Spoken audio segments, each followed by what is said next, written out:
if that revenue goes away, what Hmm. happens with the capacity to pay these bond payments? And were these Wow. loans even needed in the first place? There's going to be a lot of scrutiny that's about to come down on top of county commissioners and on top of even state leaders as we start looking at this massive amount of debt. Multiple states have debt in the tens of billions. California has more debt than some entire countries. Wow. So you can imagine there's going to be some real scrutiny in many of these states. The fraud exposure has only begun.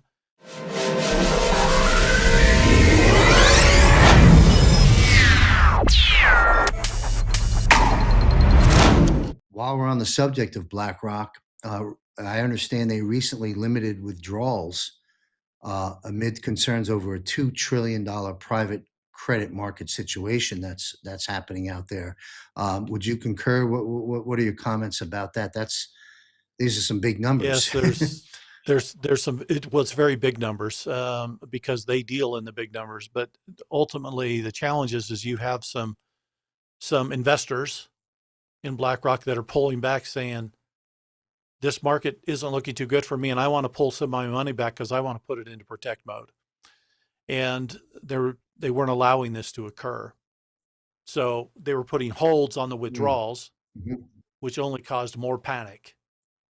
And Yeah. this is Hmm. partly fueled by the issue of the pending bond crisis that we have. You've talked about it numerous times on your program, and so have many of your guests. There's a major problem with massive debts that have been built up, Yes.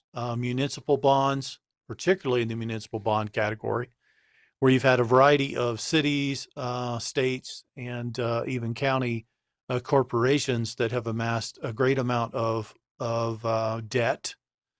Oftentimes, they'll use things like the school system or the children as reasons why they need to borrow this money, etc. Um, and then they borrow vast sums of money, and then it's not really going to the children; it's going to whatever they're spending it on, and then they find themselves Mhm. in a problem when they can't pay this back. And so now Mhm. we're having a major issue right now where you have states like Florida, states like Texas that are moving forward with legislation to perhaps end property tax in their state. Yeah. And this is a very interesting phenomenon because everybody's seen that property tax as being the main source of revenue that's been used to Mhm. pay these bonds. Okay. Wow. If that revenue goes away, what happens Mhm. with the capacity to pay these bond payments?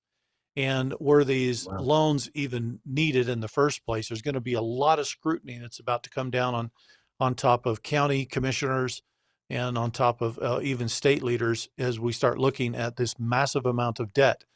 Multiple states have debt in the tens of billions. California has more debt than some entire countries. Wow. So you can imagine there's going to be some real scrutiny in many of these states.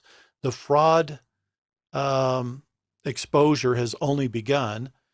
Just this week, President Trump signed a couple of executive orders in this regard, making everything formalized, with the vice president being made, the press affectionately called him the fraud czar. I guess I Yes. don't think that's an official term, but he didn't seem to shy away from it whatsoever.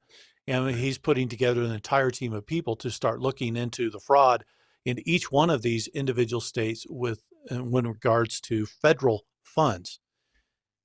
We can do that on a federal basis with this presidency, but it's up to each individual state to start looking at the fraud Mhm. within their own state and counties to do it on a local Mhm. level. And I don't see us having a great and glorious future without cleaning out the henhouse. And so I think we're going to see more effort put in this into this over the past 3 weeks. Let's call it a month.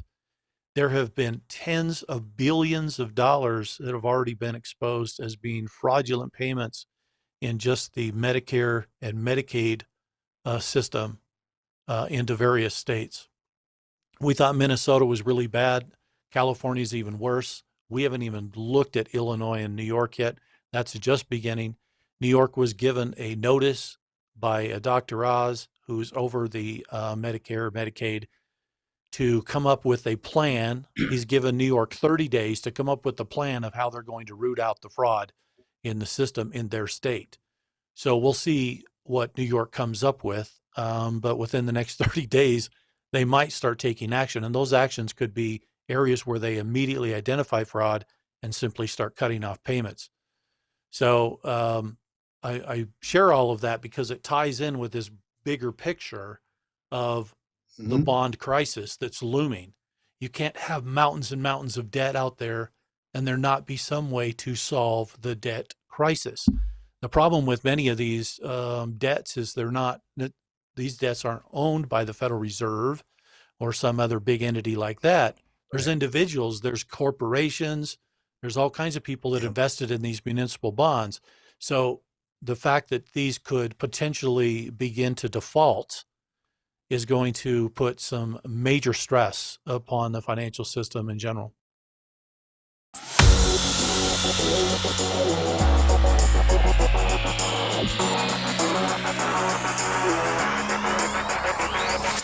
The global financial reset is underway and happening now.